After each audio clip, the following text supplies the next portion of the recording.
That's how we own it. What's good, family? I'm Tamika D. Mallory. And it's your boy, Mysonne, the General. And we're your hosts of Street Politicians, the place where the streets and politics meet. The end of 6 episodes covering gun violence. Yes, man. And each episode was intriguing, was important, was captivating. We had some of, a little bit of everybody.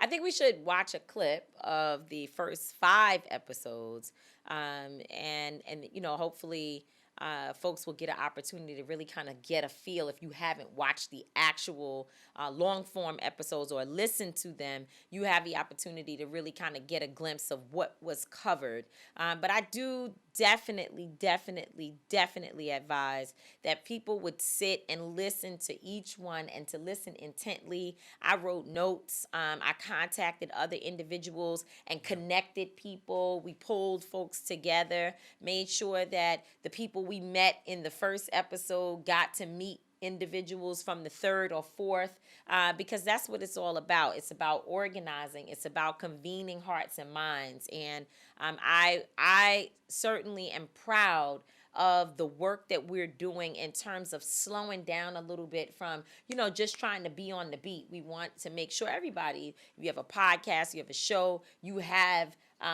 any type of public facing work, you want people to see it, to admire it. You want people to get engaged. And I think that this special is certainly engaging, but I can also understand that it may not reach every single person the way that a different show that we're working on does. But that doesn't mean it's less important. It's even more important. Yeah. So with that said, let's watch the clip. Yeah. The spikes that we're seeing around the country have to do with or directly associated with the after effects of the COVID crisis. It's unfortunate that you can ride in your hood and know who you're going to be raising money for to bury one day. I almost lost my mom when I was 10. She was shot twice in broad daylight. At 13, I came in encounter with my first instance of gun violence. I saw my man Dorian Dixon get murdered right in front of me.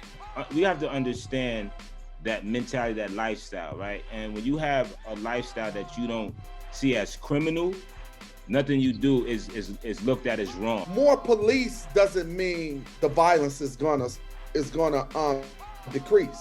All they seeing is people died at the hands of gunfire. We have to understand that the language tells them that the best way to protect themselves is to carry that gun as well. Now I have a bullet in my leg and a rod from my knee to my hip, and I know I can't run or I can't go to the gym. And it's these self-conscious moments that I felt like I knew with other women out there that I needed to speak to. There is no code for gun violence survivors who just happen to be shot, like me, who just happen to be in a situation on vacation, who just happen to be leaving school, who just happen to be at the wrong place at the wrong time. Our deep wounds require deep healing. And until we get the voice of who Shanduka is advocating for and G-Mac and who Trigger is advocating for really at the table, we're going to continue to see this manifestation of despair and using the gun as a solution. We have to intervene immediately. We know it's getting ready to go down. And to watch it happen almost makes us co-conspirators in it. But this is the reality of everyday violence. There's people experiencing this crime every day. I fell in love with this process of being able to save lives because it was a conflict between two groups, and I knew both of the guys, and I was able to stop people from killing each other. And I'm gonna be honest, I never felt anything remotely close to the joy and satisfaction that I got from saving a life. Yeah, and that's just, just a little bit of what we covered, a little glimpse. Next episode, we'll be talking about the cannabis industry, which is also important. And these things are connected because, when we're talking about poverty, we're talking about violence, we're talking about inequities in our community. When we look at the cannabis industry, that is one way that we can find an opportunity for equity, for building generational wealth. And so, I think we're trying to do a good job of curating an experience within Street Politicians that gives people the opportunity to learn, grow, and do something with what it is that you are finding out. So In this 6th episode today, we're talking to someone from law enforcement, someone who is a former chief, highest levels, went through the ranks, traveled through all the ranks of the NYPD in the city that we live in.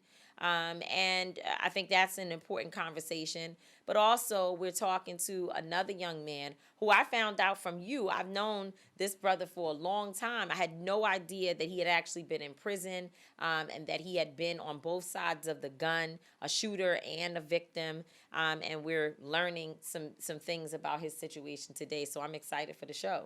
Yes, man. You got to tune into this one. This is going to be epic. You know, I think the brother Samson Styles we're talking about, he's somebody that I've admired watching, knowing his history, and just seeing how he kept his authenticity in this industry, man. He took his whole aura and street persona and he made it cool on a big screen. So, you know, that was always something that I looked up to, man, before I even got into the field. I mean, while I was in prison and, you know, not really, I was signed, but I was never really able to get out there. He was always somebody that I looked up to, like, yo, this dude is doing it. So I'm definitely interested in that interview. And, you know, people run to be in front of the camera. And while Samson certainly has been in front of the camera, it's the behind-the-scenes stuff that that can make you money, things that you might actually have better skills at. Some folks go out, they do an audition to get in front of the camera, to be an actual character or, you know, to play a role. And when they're turned down, they feel like, man, you know, I wanted to be in the industry, and now because I can't be an actual artist or entertainer, then you know, my career is over. But they don't think that, wait, I might actually be better at financing movies. I might actually be better at seeking out talent, training people, directing films. I love watching Tiana Taylor's process that she's going through now, where she's learning from other OG, you know, production folks how to be a producer and how to transform the skills that she already has into directing and what have you. And I love that about her because, very similar to the point, her music career, which I love her freaking music. I mean, I love Tiana. Her last, man, her last album was amazing. But she was really frustrated about the lack of support that she received for her album and the way that she feels like her career is not, you know, it's not going in the direction that she wants it to travel, right? And instead of her just being like, I'm hanging it all up and I'm going home, she's back from a different direction. That's what it's supposed to be about. That's what it's always about, man. Sometimes we have to reinvent ourselves. That's right. You know, sometimes we have to realize that even though you love to do it this way, but this is God's calling for you to do it that way. So, you know, those are the people that survive in this industry, in the world, period. You know, constantly evolving, constantly saying, hey, this was going on. I need to know how to do this. I tell my kids all the time, I tell my son, you want to do music? Then get you a friend that shoots videos, get you a friend that makes beats. Y'all can make yourself a conglomerate, make yourself a team and know how to do every aspect so that you make sure that you are always an asset. So, yeah, right. You got to corner the marketplace. Corner the market. Yes. So that brings me to my thought of the day.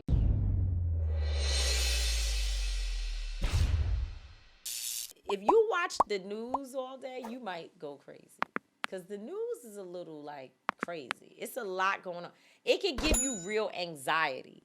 And what I realized from Donald Trump being president is that whatever is happening with our, like, elected officials in the highest offices in your local community and or federally, it impacts people's mental stability and or not, right?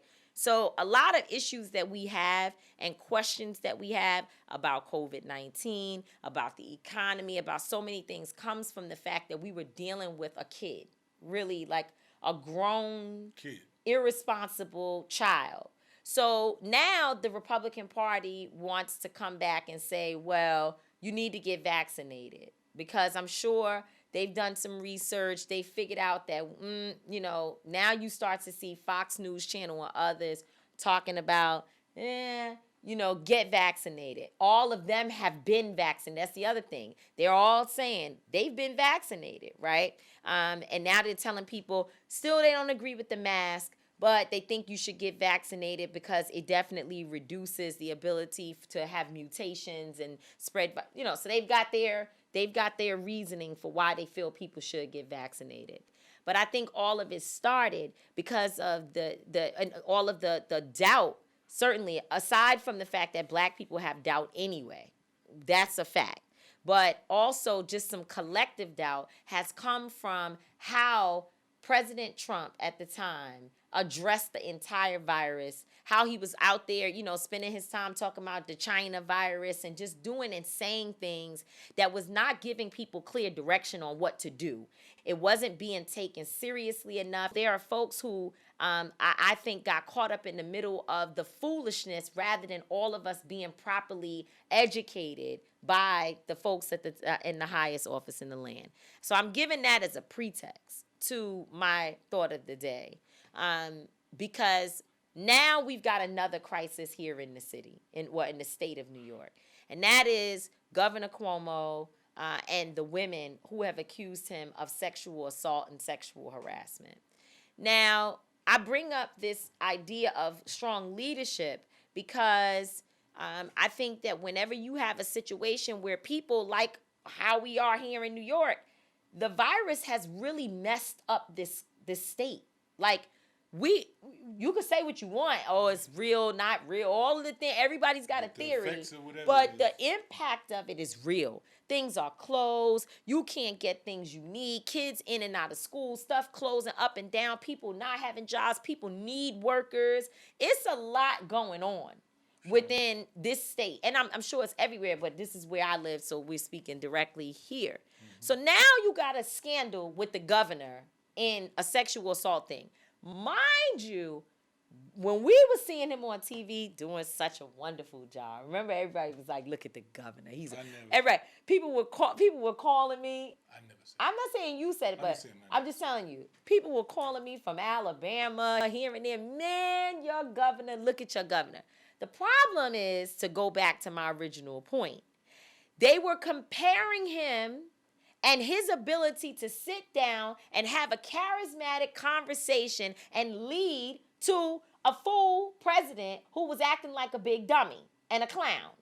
So in their minds, they saw some leadership and they like, wow. Meanwhile, we've been saying that Governor Cuomo is complete trash. Yeah. We've been saying it.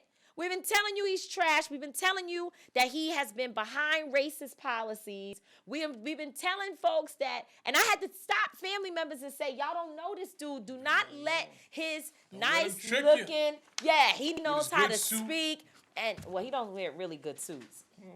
He just wears a button and a shirt and a roll up. He got a fly white boy, older white boy look. And so people were really tricked. And I was having conversations with even my own family members being like, yo, this guy, number one, he has pushed racist policies in New York. He has been divisive in terms of developing or incentivizing Democrats to sort of leave the very liberal side of decision-making and voting on issues and lean more towards conservative politics. He literally was giving people, and they'll say, he didn't do that. You're saying he did it. He didn't assign offices. It was at his direction. Okay, they were giving people corner offices, better access. They could meet with the governor more to be a part of something called the IDC, which was an independent part of the government where we send people, we vote for somebody and send them to Albany, which is the state capital of New York. We send them up there and say that they are a Democrat. And next thing you know, you find out they up there caucusing with the Republicans, making decisions that are against what the Democrats needed. And by the way, the individuals that they were able to sort of move to a more conservative side, it took the power away from a black woman who was in charge of the Senate. She had the power. She was basically the strongest senator in New York, okay, this black woman. And she's the majority rep. Andrea Stewart Cousins, And it took away so many votes that they were no longer in the majority, so they could not vote on progressive policies, okay? And the governor orchestrated this himself. I could go down the list of things that the governor has done to be divisive, to be on the wrong side of history, to be, against giving us money and resources to deal with gun violence. Now, all of a sudden, it's become a priority on his list. I wonder why. Until he started courting the idea of running for president, he was damn near a Republican governor.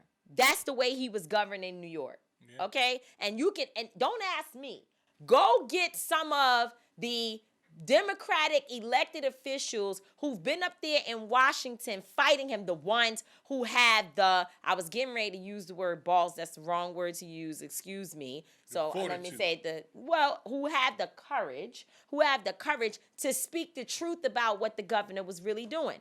So when they come out and say that he was sexually harassing and assaulting women, I'm not going to say that I just immediately believed it, because you don't know, right? But after listening to the stories, after listening to some other people who were around, in my mind, I was thinking that the same trash that could do these things could potentially be doing this stuff too. But they said, let's have an investigation. And Letitia James, who is the Attorney General, a black woman of New York State, who, by the way, the governor supported and also helped to get elected. So don't give me the bullshit about, she's just against him and this. No, that was her man. And there's been many times that I wanted Tish James to come out against the governor, and she didn't say anything, and that caused a point of contention between me and her politics, okay? So to be clear, this is not about permanent friends. It's about permanent interest. And so when Tish James said she's going to come out with a report,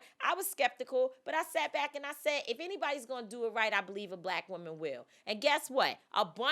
Before she could get her report out the gate, a bunch of black leaders, people I love and respect, came forward to support the governor and did so much as going out of their way to make it seem like he was some type of golden child, okay, before they allowed the actual investigation to happen. And we're supposed to be supporting and believing women and all of that. But these individuals, black folks, got together and went out and supported the governor prior to, again, allowing this other black woman to come forward with her report. And now the report comes out, and it's cell phone stuff and testimony and other things, evidence to show that he was in inappropriate conversations and relations. And there are women who say they didn't even want the attention. They didn't even want the passes that were being made at them, and the harassment and the cornering that they felt, and the way that they felt at work. And then after they came forward with their stories, rather than him being ostracized, these women were moved out of their offices. This is what they do all the time. This is why people do not like to come forward, especially about powerful men and abuse, because what they did was they ostracized the women. They made the women feel uncomfortable at work. They moved their desks. They isolated them. And he was allowed to run around with his black friends who came out and said he was the greatest thing since sliced bread. And now the black woman's report, who is his friend, who he helped to get in office, who he supports and she supports him, they was cool. And that woman had to come forward and say, you know what, after my investigation, I know that he did this. And when you think about that, it took a lot. Of course it did. So it means that there has to be some level of evidence or that pushed her to actually, say, nah, this is happening. Because when somebody supports you, gets you in the position, and you have a level of loyalty to come out and say that, the whole investigation must have uncovered some things that she couldn't even deny. Right. It wasn't up for grabs. It wasn't, it could have been this. I believe that this investigation had to show some things that was telling to the point where it's like, there's no way I can act like this didn't happen. Absolutely. No, that is that's the bottom line. That's the bottom line. That this is a man who helped a black woman from Brooklyn, a black girl from Brooklyn. Let's start there.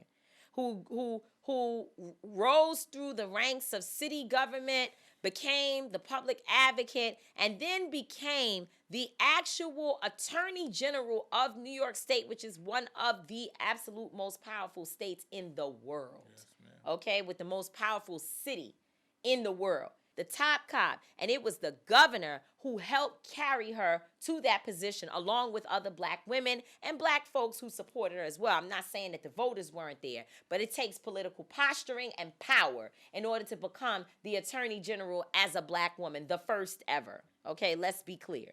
So for her to come out with this statement and to say that her findings is that the governor engaged in inappropriate sexual harassment. She didn't even use, I didn't hear her say assault, which, by the way, the women say that they were groped, and that would be assault. But I'm sure she's trying to be careful because legally and whatever else, and maybe even personally, she's got to be careful. So she says sexual harassment. For her to do that, that's very hard. Because, by the way, that white man sat on TV and said he's not stepping down, he's not doing anything, he's going forward because he didn't do anything wrong, and he damn near, from what I can hear, made it seem like these women, if I did do it, that's what they wanted. And here you are, the Attorney General, who has to run for office and other things and needs to be able to do your job and operate. And now you have an enemy that you've made out of a man who we all know to be somebody who definitely, absolutely carries grudges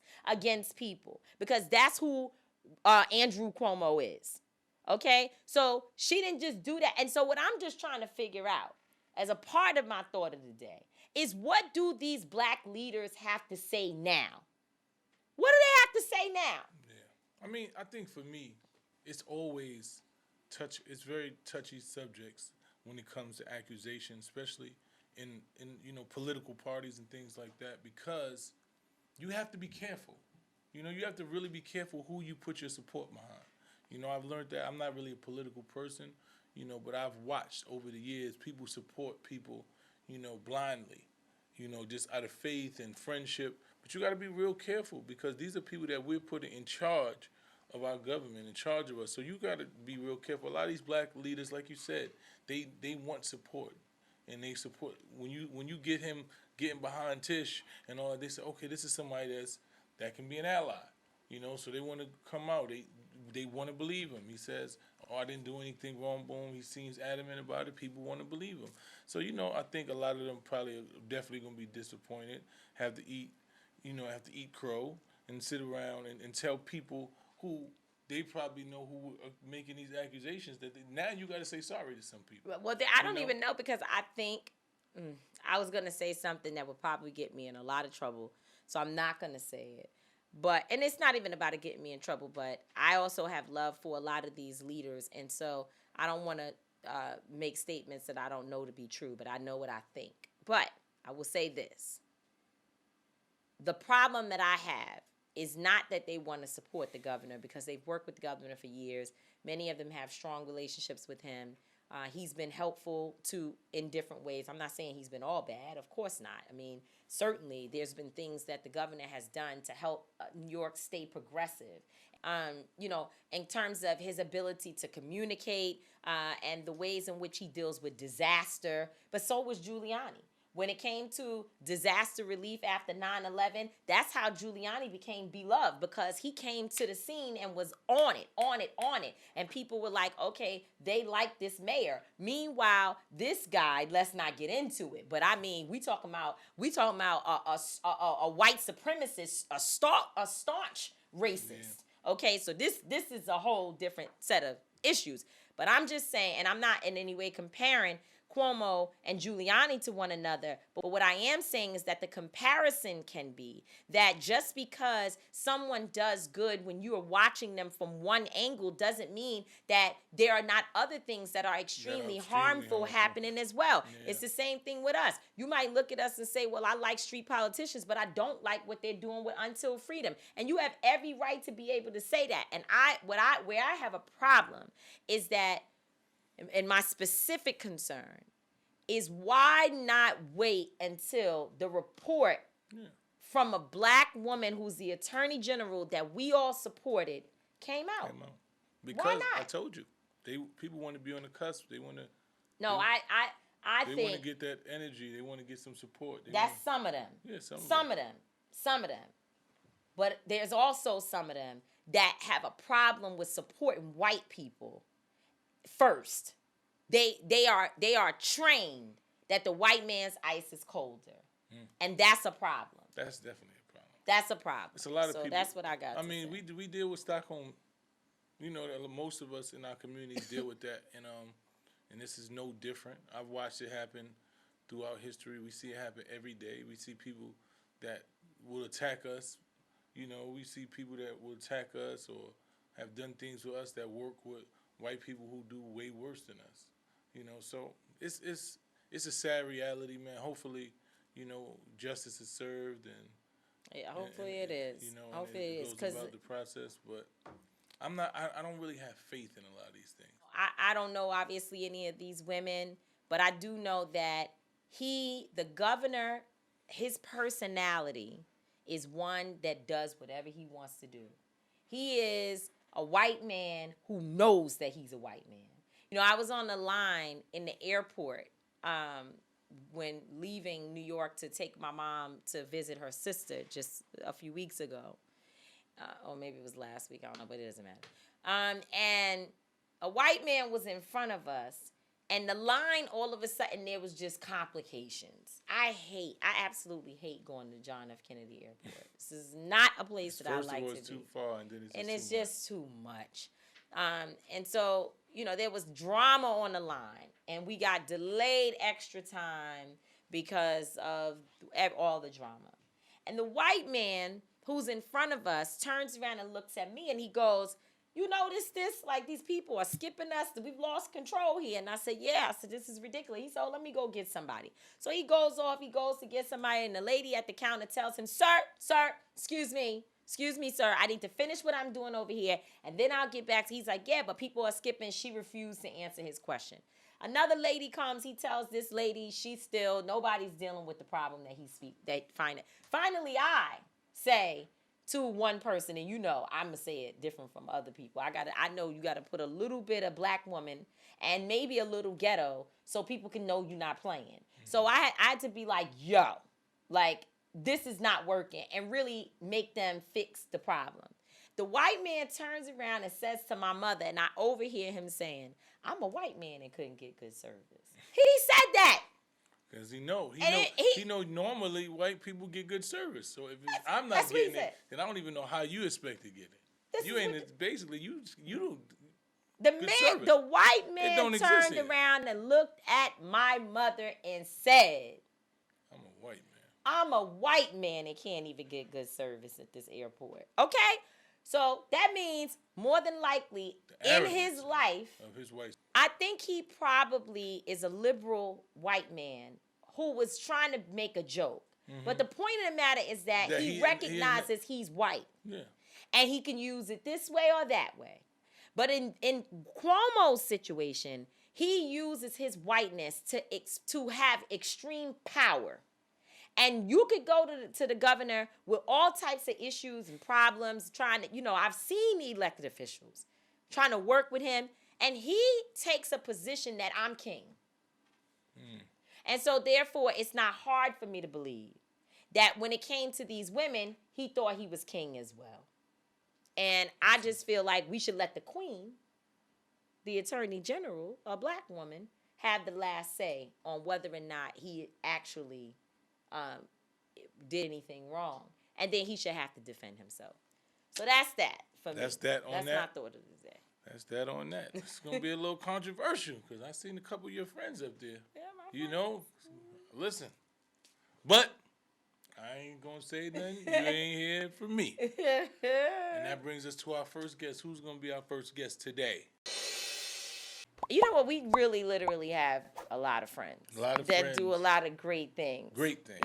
And I know sometimes we always say, well, we need to find people that we don't necessarily agree with on issues and make sure they're part of the show. But I always wanted to create a platform that gives voice to folks that people don't see often, right? People need to know that there are individuals out here who help to keep us going, even though things may not be perfect.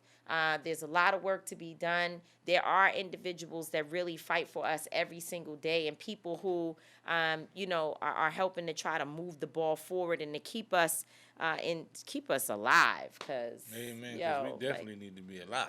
For real, for real.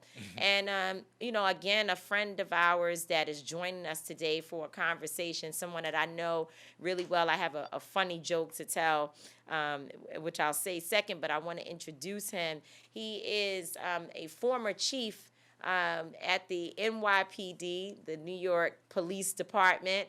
And I smile because we have had the absolute most serious and contentious debates. Him being a police officer and me being an activist, and us working together on a number of campaigns and strategies over the years. We've had some heated conversations about what the direction should be, both from the community and the police department. And the thing about Chief Phil Banks, Chief Phillip Banks III, I call him PB3 because his daddy, it's your grandfather who must have been Senior. the senior, right? Your dad Correct. is the second, who I love. His father's the finest man walking the earth. He also was a police officer. And then you have Phil Banks, who started out 29 years. He worked within the NYPD, started out, of course, as a beat cop, then became a precinct commander, a borough commander, went to community affairs, which is where the beginning of our relationship is, where he's now over the police officers who are in the community all the time, and was leading an effort and did a very good job of reshaping what community affairs look like in New York City and making sure that it was really, really for the community.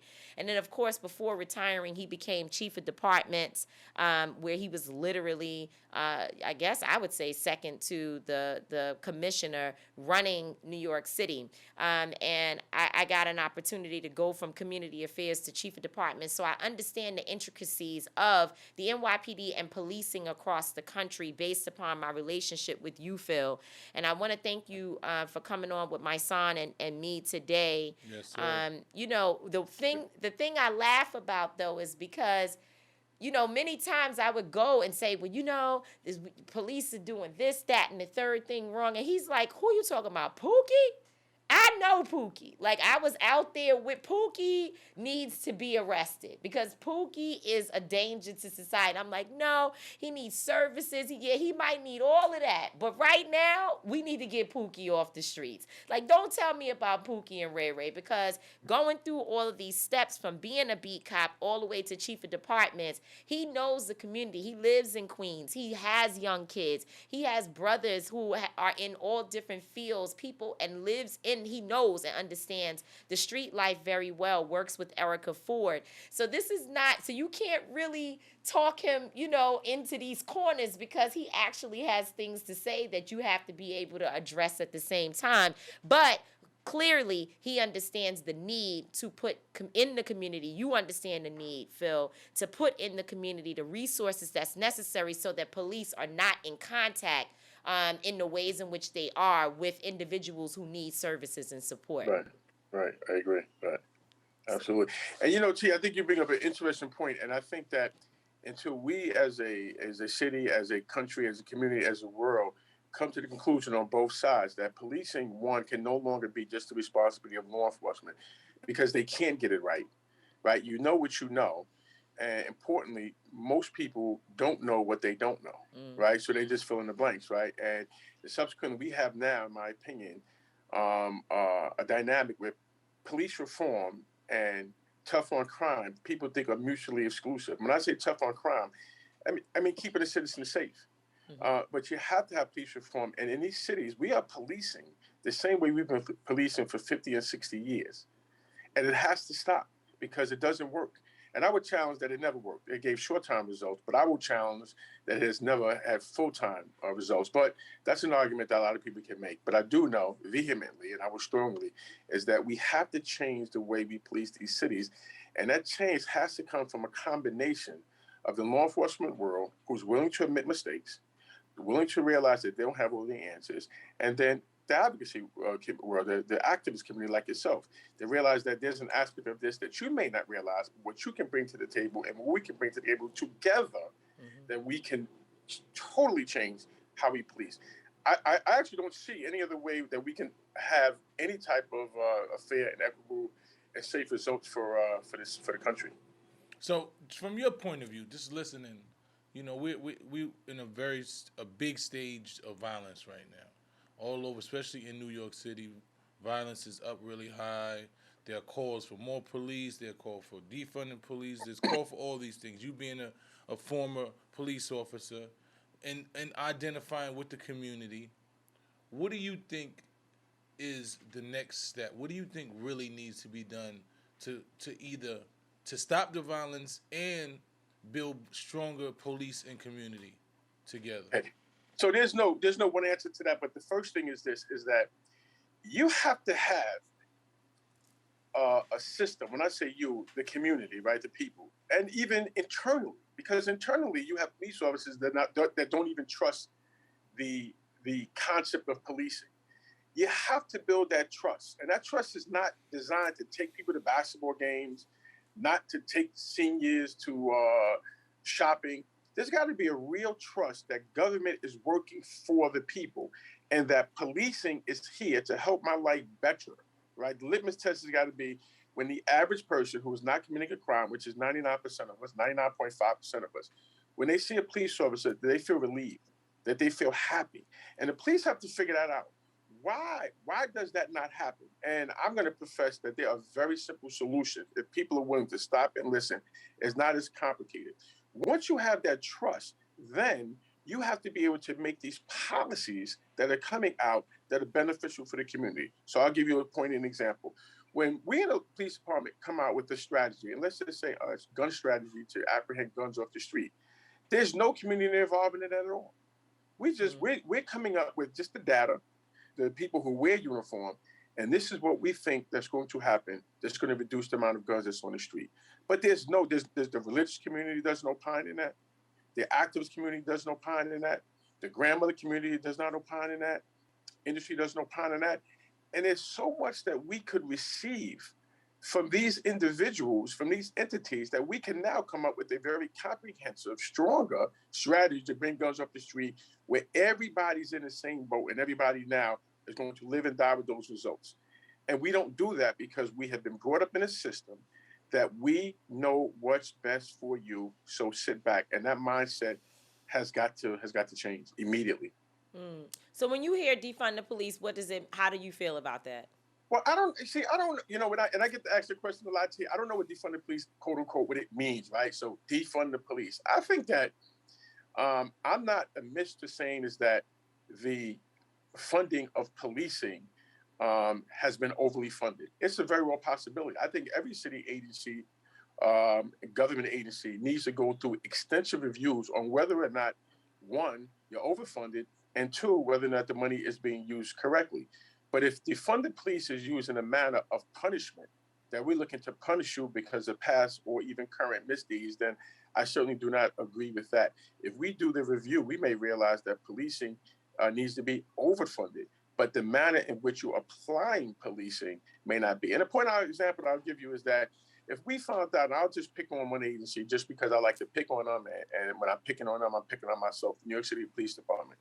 And I'm throwing out a number here. These numbers are not factual. If they have $10 million for artificial intelligence to put up cameras in the community, and we're looking to use this artificial intelligence to gather intel on people who are committing crime, well, maybe that needs to be $5 million. And maybe the key people in the community need to understand exactly what the policies are and what the stakeholders and what's going at stake and what we're trying to accomplish. Because they, in fact, can give you some information that maybe enables you to do it differently and cheaper. So defunding it at that point is not a punitive, it's just actually smart economically. But then we may realize that we may need to put $15 million in that. And that only is going to come when you have multiple people at the table. I'll just give you a quick example. When I was tasked with the borough commander of Manhattan North, and for the people who are not from New York and may not know, a borough commander in the New York City Police Department is in charge of all of the police services in a certain area. And in New York City, we break it up. Most of the boroughs are broken up into two, not all. but in Manhattan, it's broken up into two. So I was responsible for all policing from 59th Street up until to the areas of the Bronx, from river to river. And I was tasked with, when I first took over, the upcoming African American Day Parade. And I remember the police commissioner at the time says that I want the violence to stop because we were averaging approximately 12 shootings during that parade.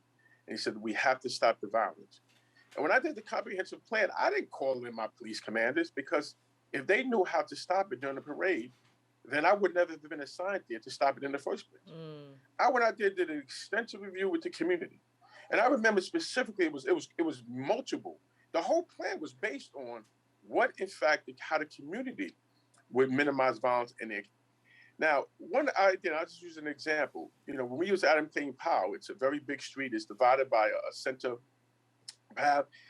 And this came from a meeting I had on 125th Street. And the person said, it was a group of people, organization, they said, why don't you keep the second part of that open on the west side of the street? Because the parade is only going on up the east side. But that traffic, in fact, could kind of regulate the area to back to some type of normalcy and create a whole different mindset. Therefore, now you have less areas. We could actually use the traffic as sort of like a form of security. And it worked magnificently. And this came from a community person. Every idea I used, and from that day, we did not take one shooting. And I remember that morning, the commissioner said to me, that night after that, he said, we didn't take one shooting. And I remember joking with him. It says, I don't take shootings. I said, I don't tolerate shootings on my watch. And see, I just want to be very clear about that.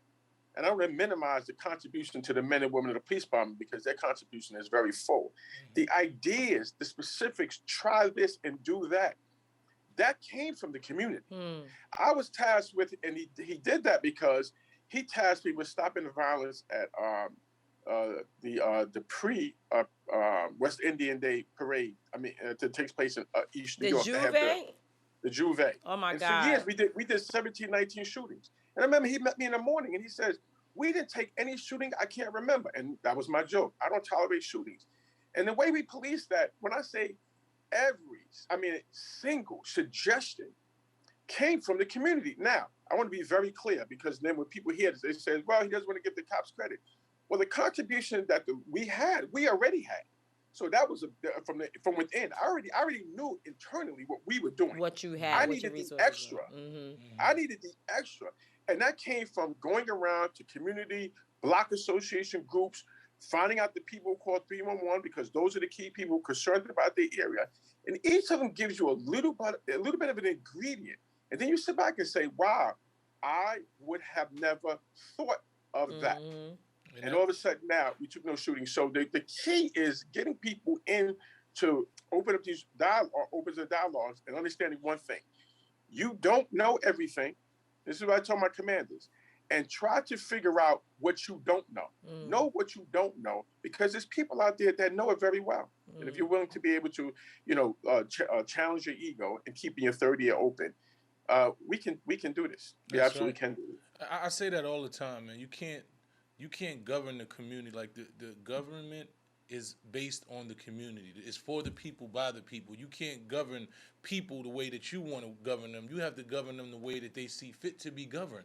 So if you're talking about a community and you haven't included the community, then you're actually not doing anything. So I think that motto is perfect. What do you feel about stop and frisk? That's a good question. This is where we had almost blows. Before you say your answer to that, I'm going to tell my funny joke because this is a perfect time to say it. When I used to go to the police department, I used to go to NYPD basically every other day because my job was to focus on reducing gun violence, which was the crisis management system that Erica Ford, ATM, and I were building together along with a bunch of other incredible people. So we were doing that, but we were also working on police brutality incidents. And so I had to go, my job was to go down to the NYPD and argue with Phillip Banks and everybody in his office every single day. Every day I had to be down there. And so there would be times when they would allow me to come in and park in this structure and downstairs. So the commissioner knew me. He would see me in there in debate, going back and forth. And then I would literally leave the building and go outside and protest against them because it wasn't working. Nobody seemed to be getting what I was trying to say. So I would say, okay, cool, I'm calling everybody. We about to protest.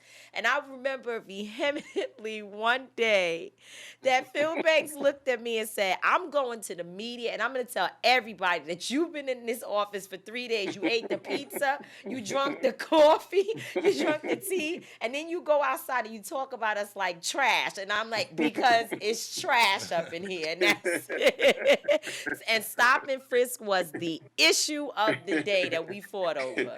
And I remember saying that when I was out there, the first person I was going to lock up was you. Yeah, you sure used to tell me that. And I did get locked up a few times. But go ahead.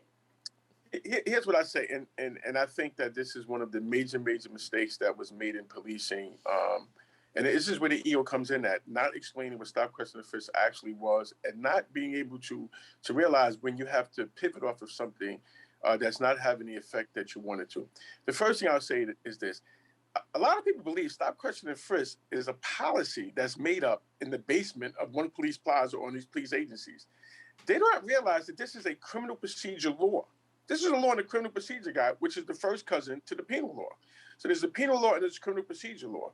The penal law tells you what is a crime. A criminal procedure law tells you how you are supposed to carry out your duties. And all of the talk for years, I find it amazing that nobody speaks about that. It's in every state's criminal procedure law. And what it states is that as a police officer, you cannot stop anybody unless these things are occurring. So when people say eliminate stop, question, and frisk, what they're actually is saying is that if you eliminate stop, question, and frisk, then the police officer can stop you for no reason at all. This is a criminal procedure law. This is not something that was created by any police department. This is part of the law. But I thought Ray Kelly was responsible for how stop, question, and frisk came to be. And that's and we this has gone to federal court. This has gone to millions of hours. This is a law, a criminal procedure law, and what it does, it is designed to curtail police officers' responsibility. It says you can't stop somebody unless these factors are present.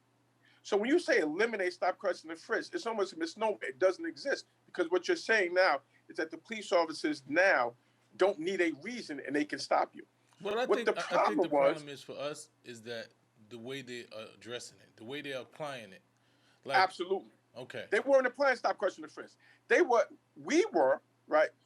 were taking the criminal procedure law and we were applying it in a manner, right, that it should not have been applied. And I'll answer the question. That wasn't stop, question, and frisk. That was unconstitutional policing. So do I support stop, question, and frisk? Absolutely. Don't support unconstitutional policing. So I'll give you an example to the audience so they can understand. And I will say this, and T, you know, I consider myself to be a very, very humble person. If you check when the numbers of stop, question, and frisk plunged dramatically, and this is, I'm not patting myself on the back. You can prove this. Look at the date that I became the chief of the department. I had every single police commander call. Every single one called and says, if you cannot run your command without making these unnecessary stops, I will find somebody that can. And from that date, they plunged. Why? Because what happens is this. It was started being used as an activity generator. It started being used to say, hey, if you're stopping people, then you're doing good policing. So you had three things that happened. One, police officers was filling out reports that they were stopping people, one that they were not stopping. So that 640,000 number was running up, and a third of them weren't even being stopped. A third of them was being stopped just to generate a number. They weren't being stopped to be able to commit crime, right? And then you had, which has bothered me more than anything else, you had and I don't blame the police officers and the sergeants and lieutenants. They were not the ones at fault.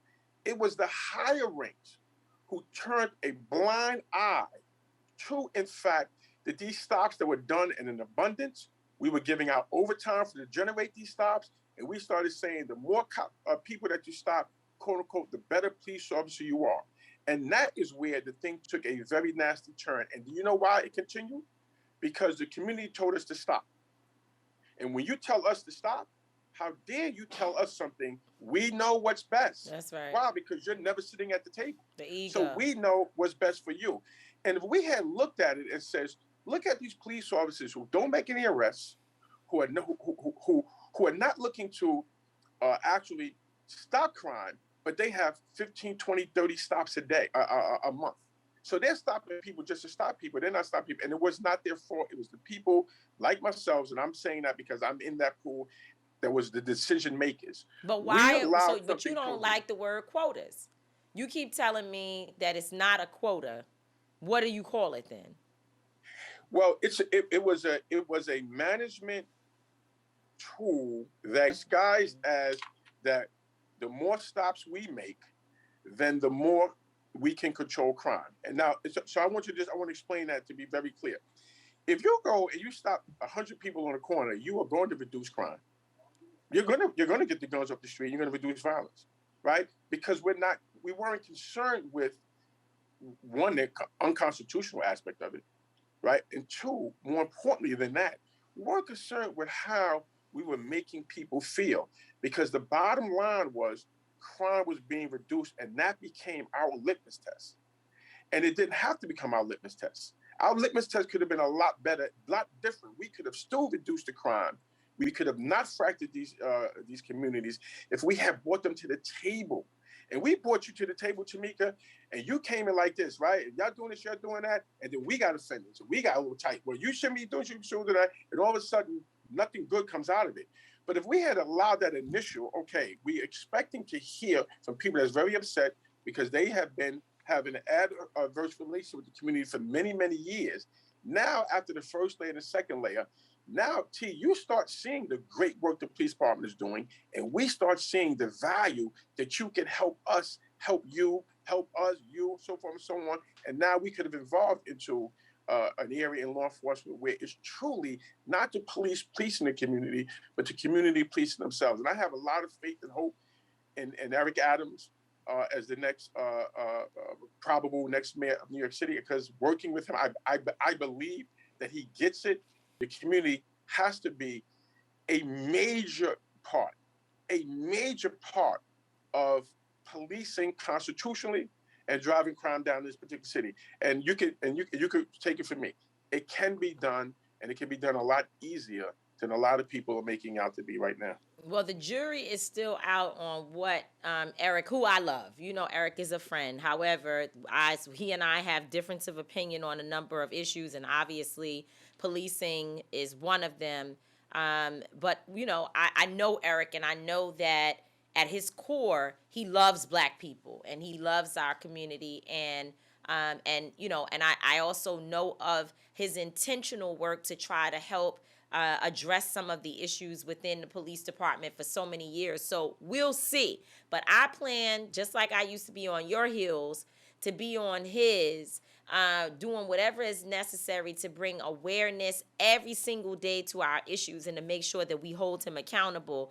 And we want to thank you for coming on. I want to say that when you became chief of departments, things changed because you was really the big fish. Like, you were running the police department. And I see the work that happened, and I know the direction that you were taking the NYPD, and I think it was unfortunate that you were not, and I know this is not your words, it's mine, I think it was unfortunate that you were not appointed to be commissioner. I think you would have done an incredible job at commissioner. I still think that you should be drafted for the commissioner job under the new mayor. But I appreciated when you were within the community affairs department. When you ran that department, I saw and learned so much about what the NYPD could be. And so I hope that, you know, and now, I'm be honest with you, while I think that, you know, those individuals who are there now, do I think that they're trying to do a good job? Certainly. But it's not the same aggressive, bold work that I saw happening when you were in that position. So sometimes we rise in the ranks, and it's good that we make it to other successful places. But sometimes the work that we were doing before we got to this, you know, high profile, high calling, was actually more effective. So that's just my personal opinion. Look. Well, thank you. There's a lot of good people at NYPD, and I think a lot of them are just waiting to be awoken. And I'm relatively optimistic, and this is coming from a pessimist. I'm relatively optimistic that we can actually turn this thing around. More people have got to come to the table, and the police department can never be as smart as the police department and community together, and they have to understand that. Well, we hope that you get that message across, because the reality of the situation is we understand the necessity of just safety, and what it's going to take to be safe is the community and the police department coming and understanding they both have a role in that safety. So we appreciate you. Until we're able to abolish the police, but that's a whole different day's conversation. Hopefully we don't need them. Look, right. if everybody all right, ain't no crime gonna go on. We can have public safety that is controlled by the community. But I haven't gotten you there yet. We'll keep working on it. Thank you so much, PB3, Chief Phillip Banks. Thanks for being with us. Thank you very much. Thanks for having me on. Thank you. So listen, I'd like to welcome somebody to the show, another one of our friends. Our friends. We seem to have dope friends, man. This brother right here is somebody who I've watched throughout the years.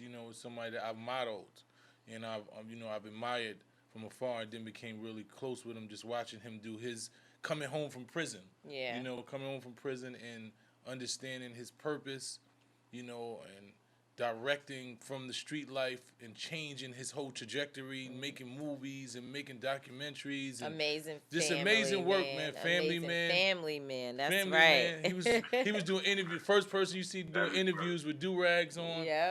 He made it cool to be from the hood and just transition and not making it look corny. You know what I'm saying? So I just want to say welcome to our brother Samson Styles. He has a documentary, or is it a documentary called Killing the Beef?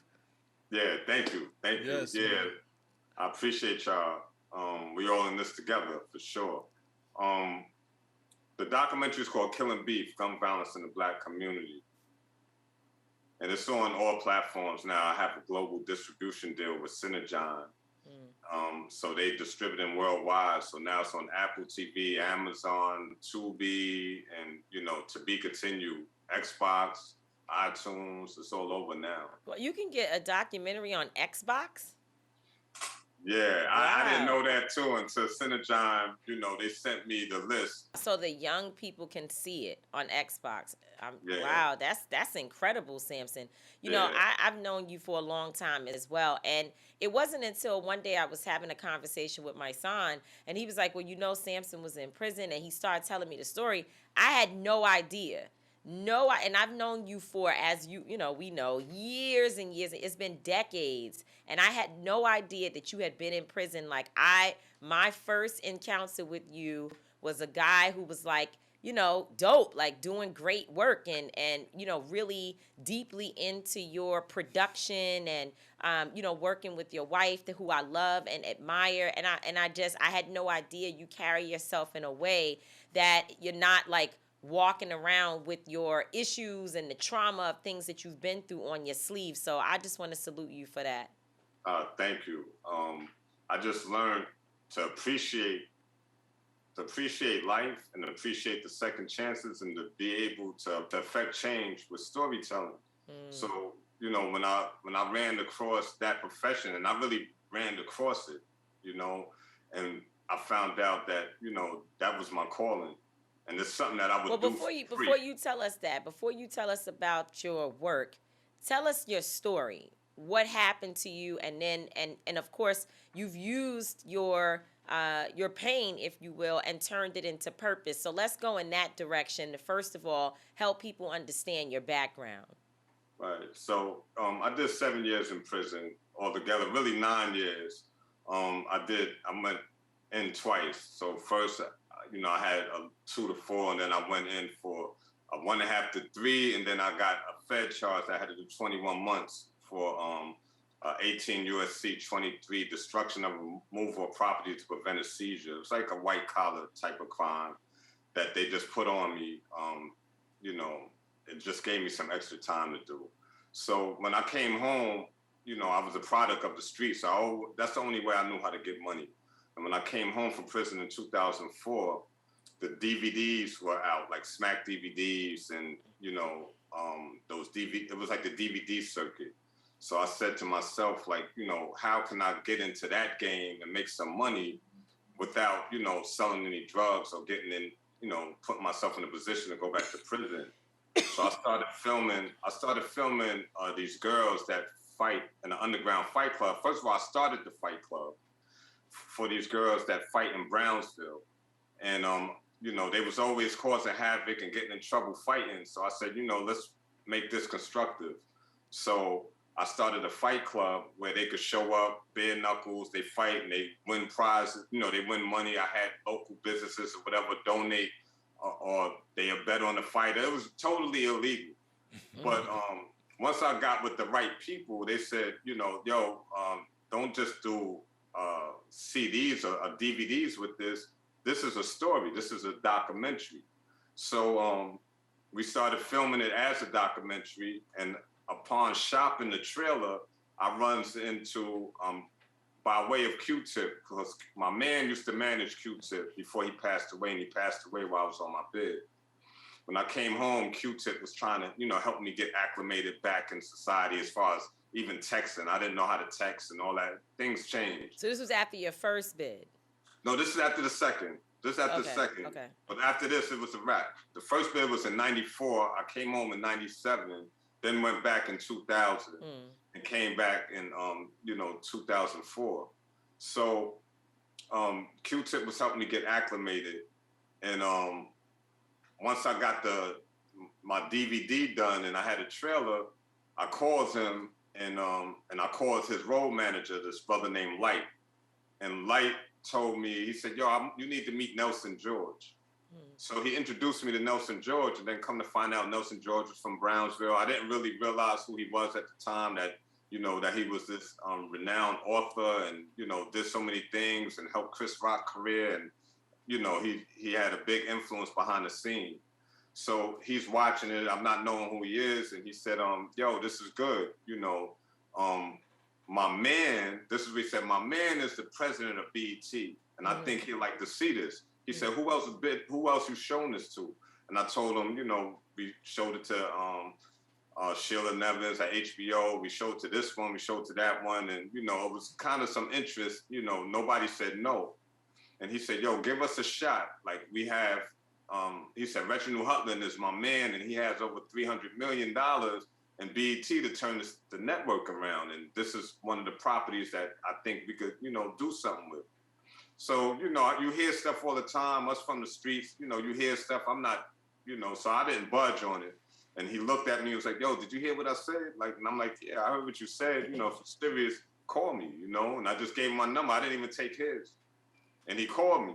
And so my first meeting, he called me to BET to speak with the president of BET, who at that time was Reginald Hutland. And you know, Reginald Hutland, he's that deal. So my first meeting was with Reginald Hutland, Nelson George, Selwyn Hines, all the top execs. Wow. And they wanted, you know, they gave me money to complete the film, 6 digits, you know, to complete the film. And then they said, yo, you come off well on camera. You know, we want to give you a shot to, you know, to possibly be on BET. And I was like, you know, I never wanted to be on TV. And my son, you know, cats from the streets, we not too far on the camera. That's right. We ain't trying to be you know, on camera. so That's right. yeah, I didn't have too many pictures or nothing like that back in those days, you know, so I was like, you know, I don't know about this. But once I found out it was all going to be in a positive light, and then I get to share my perspective and not glorify anything that was in my past, that, you know, I was with it. And then it was successful. And then from there, you know, I took to it like a fish to water, man. I knew I was still on federal supervised release and on state parole at the same time. So I had all these restrictions on me. They didn't even want me to leave the borough without going through the proper channels. So once they knew I was working at BET, they kind of like eased up on me. They'll pop up on the site sometime when we shoot, and they wouldn't say who they were to everybody, you know, as far as the crew. But the supervisor at that time, they made sure that they talked to him and that I was actually doing the work and stuff like that. So they kind of fell off me. And then I found my purpose. I just started telling people stories that were significant to me. Like one of my mans came home from prison from doing like 25. And I was like, you know what? What is he going to do now? What doors are open for him? And, they was giving me free reign. So I was like, look, I want to do a story on my man. He just came home from doing 25. And they was, giving me that room to do that. And I just started seeing the power in telling people stories and being able to tell it the right way. Even with you, Tamika, I got you in early times. I got some footage of you. Yeah, you sure do. A few times, and even Sister Erica Ford. I got her before she even had her first office. I got some footage that I could show. Oh, you do? You have old school footage, for I got sure. old school footage when she was, in her mother basement, man, conducting business from God bless her, her mother passed. But when she was conducting business from the basement, to be able to capture that and document that, and to be able to look now and to see the progress that people made, and then some of it might have me doing what I've done and exposing what they're doing may have even elevated them in some way, that they might have been seen on this show or that show that I helped produce, because there's nothing negative attached to it. That's right. So what is Killing the Beef about? Killing Beef is about, it's a double entendre. So we know killing beef can be somebody taking somebody's head off, which is killing beef. And it could be, a resolution, resolving the beef, which is, kill that beef, squash it, dead it, right? So I use that because that's what I did in that documentary. I killed the beef with one of the guys that shot me up in '88. I got shot 5 times by two cats. And when one of the cats he had came home from prison, when he came home, instead of us continuing the beef, we wound up getting together and talking to these youth and sharing our story. And youth that was in detention centers, alternative to incarceration programs in schools. And the way we did it, it was done in such a way that was so impactful. I said, I got to start recording this. I got to start recording these sessions and make something out of it, because people are not going to believe it. This type of stuff don't usually happen. So we put the doc together, and it's been very successful. People that watch it, it's been positive response, no negative response whatsoever. I mean, not one negative comment saying anything bad about it. So this person shot you, and then you guys got together. How did you find him, and what was that like? This is common, what happens in the hood, right? This is in the 80s when I used to rob drug dealers. I used to stick up drug dealers. And, I used to be one of those active shooters in the neighborhood. So what happened is I robbed somebody for their stuff. I had robbed this dude, stuck him up, tied him up and stuff, and took everything that was in his safe and his jewelry. So I thought it was his, but come to find out it belonged to this other guy. He made me think it was his, and he's balling like that.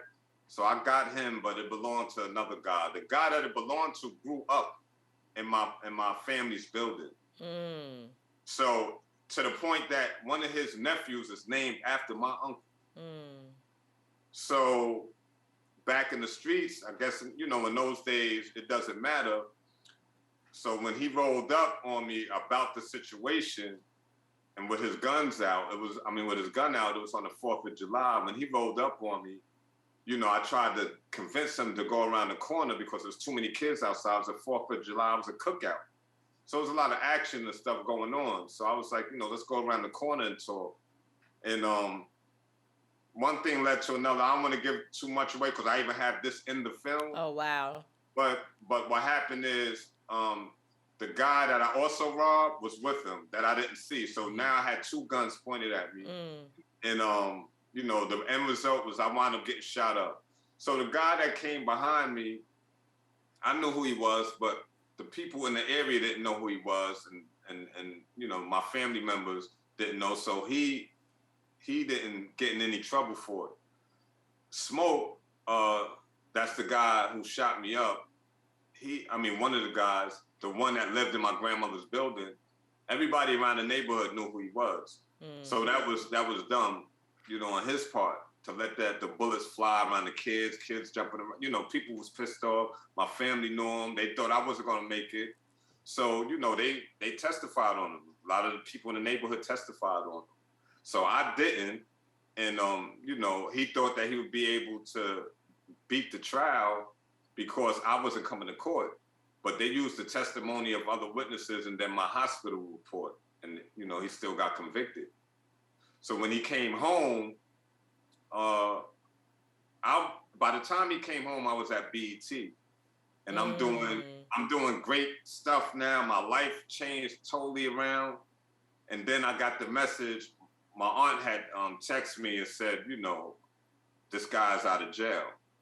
So then I started worrying a little bit because I said, man, I don't want to get pulled back in, you know, to this type of life. So I asked my aunt, do she know where he's staying at? And that was just for me to know in case something happened to, you know, if he was going to come looking for me, then I would be pulled into the game right all over again while I'm doing this great work already at BET. That was that thin line between the streets and where I was at now, being legal. So I had one of his boys reached out to me because he didn't want to see nothing happen to me and he didn't want to see nothing happen to him. So he reached out to me and said, yo, would you mind sitting down and talking to him? And I said, yeah, I'll talk to him. You know, gave him my number. I said, tell him to call me. So when he called me, you know, we spoke for a couple of hours on the phone. That first conversation, we spoke for a couple of hours about the incident, about what was wrong about the incident, about how the young ones are coming up now, and what he was doing in prison as far as he was facilitating, talking to the young to try to the young people coming to prison to try to deter them from going back to that way of life, and what I was doing on the outside. So it was a perfect match for me to invite him because I was already speaking to youth at detention centers and stuff, just being on BET and them knowing where I came from. They was listening to me, they was relating to me. So I said, I might as well bring him on with me to tell our story, and at the same time, we could become valuable to each other so we won't have to worry about killing each other. That's dope. Because if I'm valuable to you and I'm bringing you around and, you know, I'm helping you, and our main focus is to help these young people be on the right track, and we on that same page, then we could do this together. Exactly. And So that's what we want to focus on. That's what our main focus is. You know, this is like our last episode, and we need to do a whole hour of you, just me and you, just having this conversation. Yeah. So what I want you to tell us, right? This is about gun violence and all of the, you know, the violence that's going on in our community. I want you to give us like a final word that you would say to these young kids that's out here shooting. Like, what do you tell them? You know, being a victim, also being a shooter, just understanding both dynamics of what's going on, just seeing what's going on in these streets right now. What would you say to them? Like, if you had to say, what you say right now? Right now, I would tell the youth that are pulling those triggers to know your history, man, to understand why you act in the way that you do. Because the more you understand, the less likely you are to pull that trigger. And to know that this isn't because you're animals or that you were raised a certain way or that you had bad parenting, although some of that may play a part. But the main thing is that it's the social economic conditions that we're in that causes this to happen. And before Black people started occupying these spaces, they were immigrant white people that were occupying these spaces. And they had the same exact problem that we have today. They had a white-on-white violence, which wasn't stated white-on-white violence, but they had the same thing going on. And what happened? The government came in, they gave them the GI loans, they helped subsidize their moves from the urban areas into the suburbs, and then had them get homes, affordable homes, which later increased in value, and that's what ceased that white-on-white violence. That's dope. A lot of people don't know that. That's what we're fighting for. Samson, we appreciate you so much for coming on, and we want to support you. Tell everybody again the name of your film and also where they can find it. Thank you. The documentary is Killing Beef, Gun Violence in the Black Community. You can see it on Tubi TV. You can see it on Amazon. You can see it on Apple TV, Xbox, Fandango. It's all over. It's Just all Google over the it and you'll place. see. Yeah. Absolutely. Thank you so appreciate you, much. King, man. We You love you. Appreciate y'all. We got Love work y'all. to do, man. We got work to do. I'm gonna hit you Yes, later. sir. Yes, sir. Take Peace. care. Thank you. That's good stuff. I mean, you know, there's much more that we could talk to Chief Banks about. And if I was a viewer, I would sit back and be like, okay, that was great that we learned some things about his ideas on policy and strategy. We also learned, you know, where he says it's a big failure. What's happening always has been. But you know what I didn't get though? What? Because he never actually told us the process for stop, ask, and frisk, right?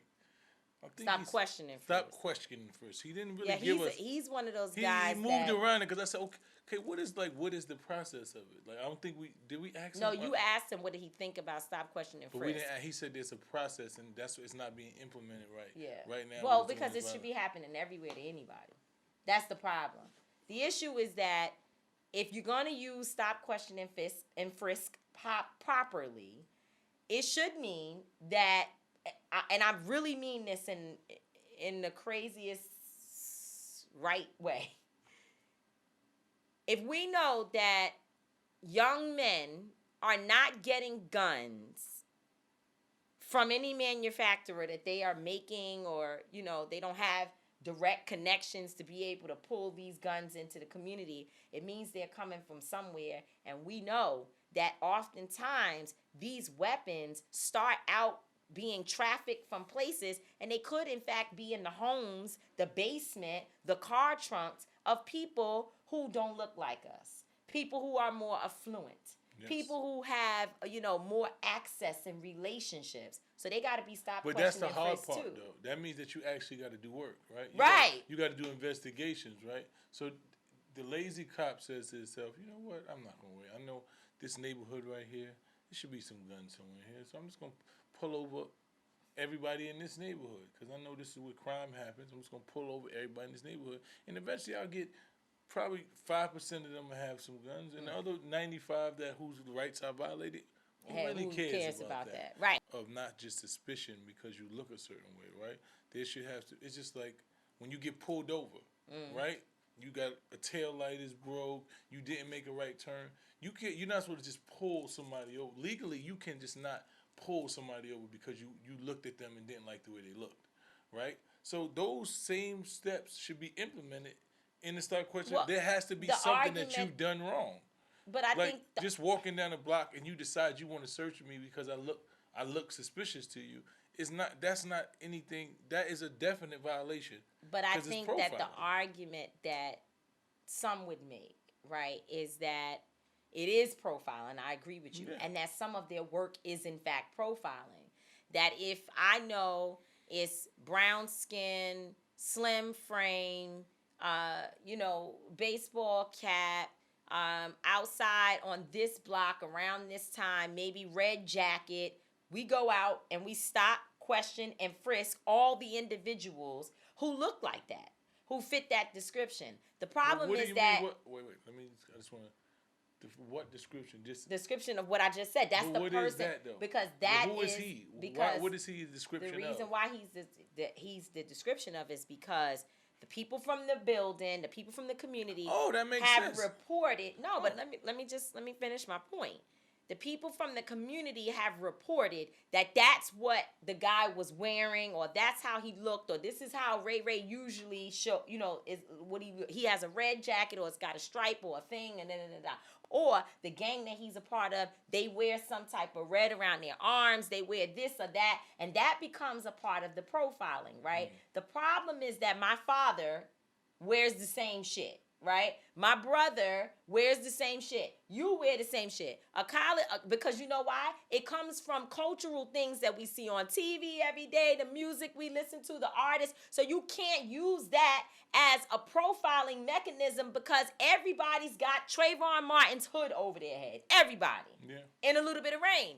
And so what I'm saying is, if stop, question, and frisk is going to work properly, it has to be used in communities that may actually have the drugs, bringing them into our communities, right? The bags is getting, first of all, we know, the shit is getting dropped off to us. And it's coming from, okay, maybe there's a different investigation. That's the drug force and the federal government that might be working on when it's coming off the ships. Because remember, somehow or another, they just stopped talking about Chase Bank and how they found tanks in the water with those big carts. What are those things? Those big old, what are those things called? Those big cartons. The cartons with a bunch of drugs in it. That was in the paper. I don't know what happened. The story just kind of went away, but there were drugs, lots and lots, like millions of dollars worth of drugs, right? Yeah. So that we don't know what happened with that. But maybe there's a different force that deals with that. Maybe there's a different force that deals with the big guy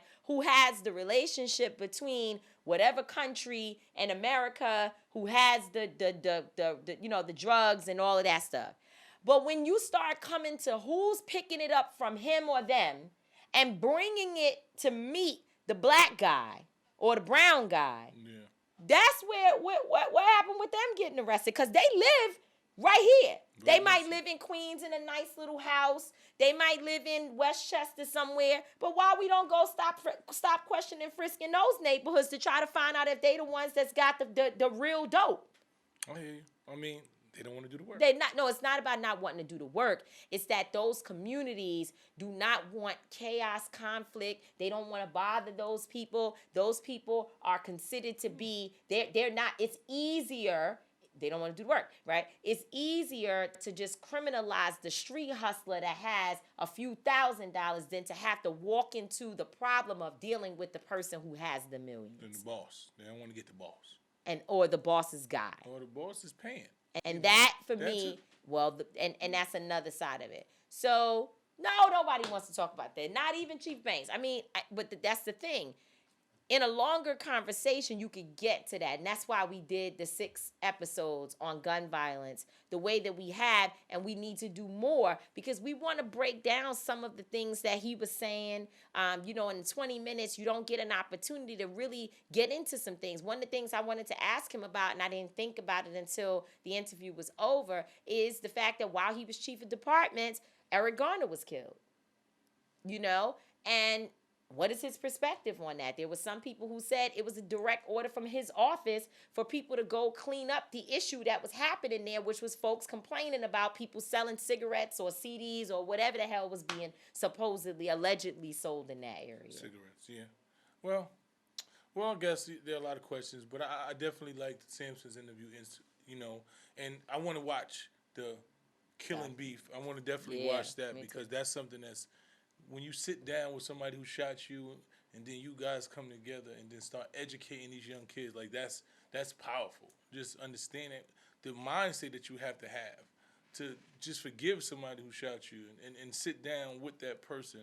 A lot of these kids don't understand that. That's why beef continues to spread through our communities. So I think that's something real impactful and powerful and needed at this time. And it's a part of my Boycott Black Murder campaign that we started, so I definitely appreciate his interview. Is that one thing I do know is that Samson, I agree with Chief Banks about this one thing, that you got to bring the two entities together, because I think when you have somebody like a Chief Banks and someone like Samson sitting down working together every single day, where Samson is getting a paycheck, like a salary to sit down, show up, and talk about the mindset that goes on. Because first of all, Samson robbed somebody, so you can't skip past that. Yeah, he caused what became the response. And once again, I tell you, it's about poverty. Yeah. Poverty is violence. In our communities, people rob because they want to have money. Things that come, they lack resources. They lack finances. So that caused somebody to get shot, So once again, man, it was a dope episode. Both of them had different perspectives that, I appreciate it. And, I hope our viewers appreciate and understand as we continue to just try to give content that is relevant and needed, So, and that brings me to a little more off topic. To my I don't get it.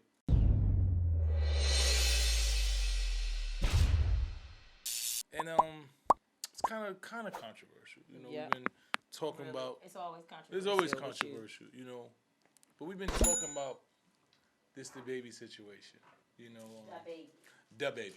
DA Baby, and My mama says, is it little or duh? Duh. It's duh. It's duh.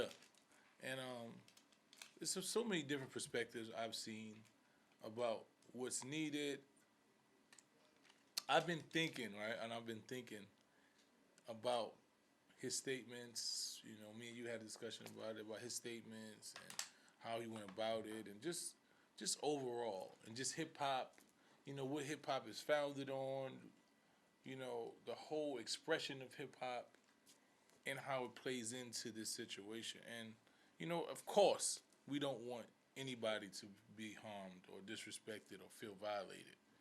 You know, but when we look at what the core of hip hop is, core of hip hop is about different expressions, and some of them are very vulgar, some of them are very violent. Some of the hip hop lyrics lead to actual murder. You know, some of them are about actual murder. Some of them are about actual crimes. You know, some of them are misogynistic at its core. Like, you know, the whole culture of it is so entangled in a lot of things that are violent and negative. And there's no responsibility from any of these entities and businesses that decided that they don't want to support. You know, when you read the statements that they made, you know, we want to be on a humanitarian. You know, these are the right things. And I don't get how entities who've supported the annihilation, you know, who've cultivated, who've actually incentivized, you know, negativity and violence and all those things within our communities, you know, now take a moral stand and decide that this right here is something that we can't support, but you can support that. Mm-hmm. You know? I mean, I think it's a contradiction. It's always hypocritical, but I still, as you've said, we've had this conversation several times, on camera, off camera. It's been a debate among all of us and a lot of people within the industry, people who come from different perspectives. I think it speaks to, yes, there's always a need to challenge industry, because industry can absolutely be exploitative, if you will, right? I don't know if that's the right way to say it, but you get my point. But I think it's more so of us challenging ourselves.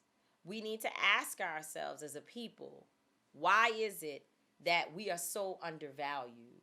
And what can we now do to ensure that, because I think there are some guys out here who didn't even want to rap about negativity, but they found out that it was the only way that they were going to be able to get a record deal, because they're not pushing Common and Mysonne and others like you in the ways in which they could and should, right? Mm-hmm. So I think we should find a way to ensure that the standard is changed, and that the same way another community, whether you agree or not, there are people who say, well, I don't think the baby said anything that's that bad. I personally feel what he said was unnecessary, and I think it was insensitive at best. Unnecessary and insensitive. But I think it wasn't so much what he said, it was what he did afterwards that created even more of a colossal problem, right? And I think he probably at this point has learned. But I'm not so concerned. I don't want to spend my time. I think what he's learned is that you don't, certain things you can't have your own opinion publicly about. Mm-hmm. I don't think, and that's just me being honest, I don't think he didn't agree with what he said. I don't think the statement he wrote came from a place of, you know what, maybe you're right. No, I don't think that at all. I think he was forced into realizing that you're not as big as you think you are, right? You got 20 million followers, you make all this money, but you can't, even if you think that, you can't say that. Right, and I think that's what we want from, that's what I know I want from police. I want it from elected officials. I know that changing people's racist views or harmful views or whatever about our communities is probably never going to happen.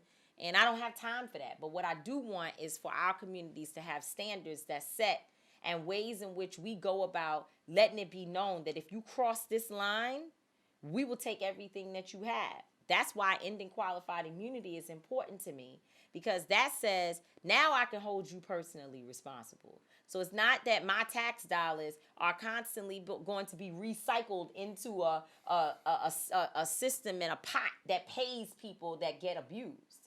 I want you to have to pay, right? And I think that that's what, to your point, we've learned that whether or not you agree with his statements or feel it was this hard or that hard or whatever, you can stand wherever you want to stand.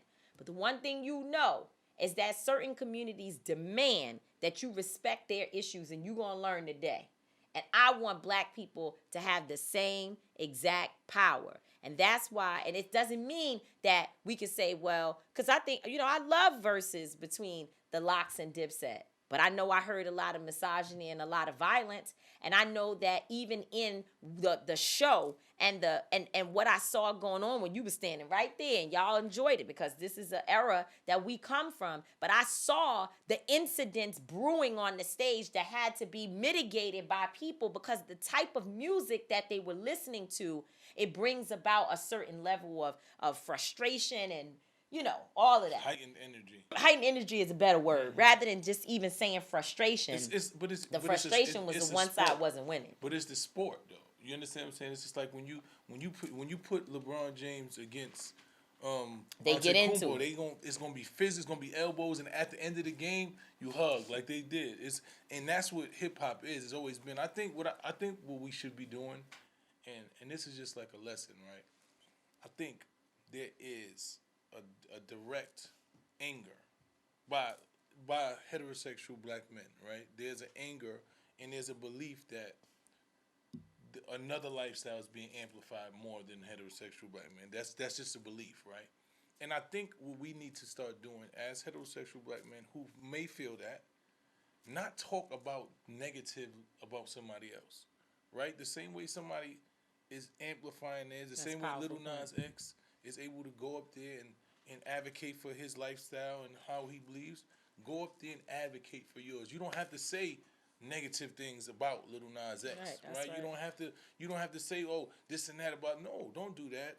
Make your lifestyle prevalent to you. Promote it the same way that everybody else promotes Get behind people that's doing positive things. Yeah, man. The men that move the way you want to. You don't have to talk about somebody that's not doing all the things I love seeing all of y'all show up for 19 Keys.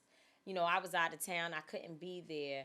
But I love seeing y'all show up. This is a man's man. Yeah. And I saw other men's men standing next to him. You, Jim Jones, and others who were there. What's my brother's name? The artist who's in the Nation of Islam.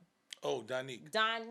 That's my man. Like, I saw y'all there supporting him and being there to make sure that he knew that, he as a king is respected in the community, and that and all of y'all that posted about it gave him more people to have access to him. And certainly I want to support him. Same thing with Jay Morrison. He's out here doing the corner classes. We want to support that and uplift it. I don't think that we need to, because by the way, the problem is that I don't believe that we're going to win a battle of oppression Olympics, trying to decide whose oppression is worse or more, whatever.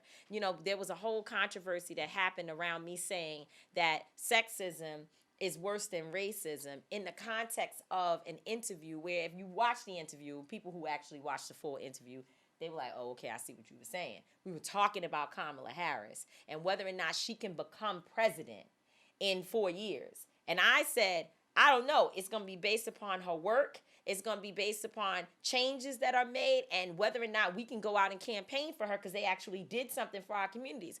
I said, but I can tell you right now, she black, which is one problem. But the fact that she's a woman, sexism can be worse than racism. In other words, to say you black and now you add on top of that the fact that you a woman, you're really in trouble. Because as we know, America will take a black man over a highly qualified woman who was running against a lunatic. She was qualified. I didn't like her, but I'm just saying, she was more qualified than Donald Trump. And they'll elect a black man, any man. So that was the point. It wasn't to diminish our struggle as black people in this country. Of course, we know that racism is racism has been every single day. It is the thing, and white supremacy is the thing that's killing our people, killing our communities. We know that, but I'm saying that there's like double whammies. You know, you could be a man or a woman, but you could also be a black woman. You know what I mean? So anyway. We just got to do better. You know, our communities. That's another thing. You know, we have to figure out how to organize, and if things we don't like, things we do like, advocate for them and advocate against. That's right. You know, to make sure that you're respected and you get, you know, that our community is taken seriously. We have to treat ourselves the way that we want to be treated. We have to show people that we deserve to be treated a certain way. So, you know, I hope this is a lesson for artists. You know, understand that this is their industry. You know, this is it's not your industry. Build your own. Build your own, and That's right. and be able to do that. Not saying that it gives credence to you disrespecting or violating anybody. Not saying that. I'm just trying to say if you want to have a platform to where you get to say and do whatever you want, then you got to build your own. So yeah, and that's that on that, man. Hopefully we learned a lot. You know, it's a dope episode. Informative. Shout out to the Locks. You know what I'm saying? Dipset. Shout out to Dipset. But Jadakiss is down. He moved up from 5 to 3. Top 3 dead or alive for me right now. So, you know, he did goated. a great job. Goated. The energy was dope. You know, we didn't talk about it. He was an adult on the stage. He was an MC. Yeah, I told people he was a master of ceremony. Yeah. He completely controlled every aspect of that stage last night, man. And I was talking to him for days about it. And before that, he was just like, I'm not saying nothing, Mike. I'm not talking like you know, they was amplifying it up.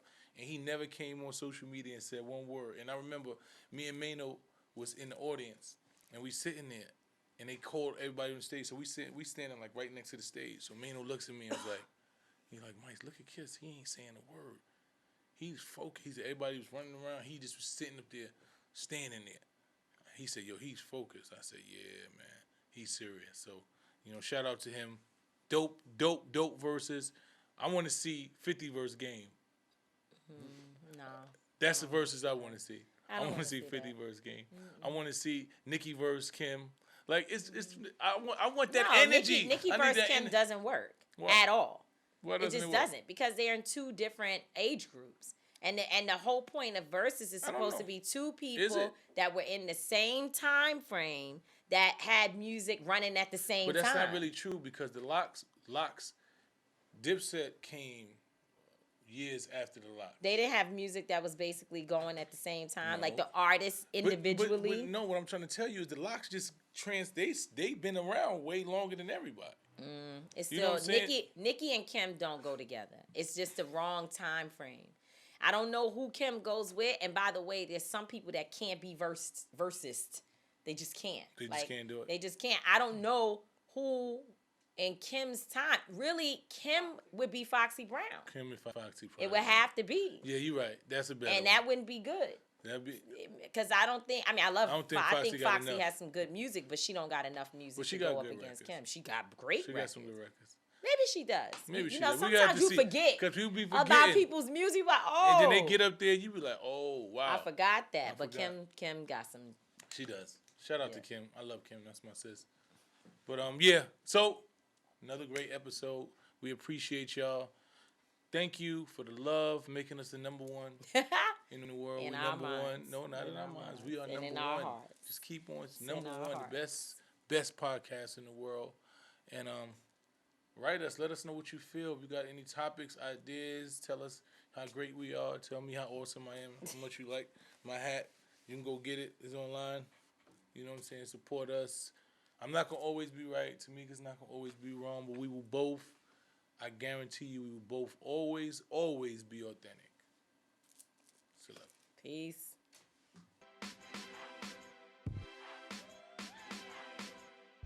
That's how we own it. That's how we own it. That's how we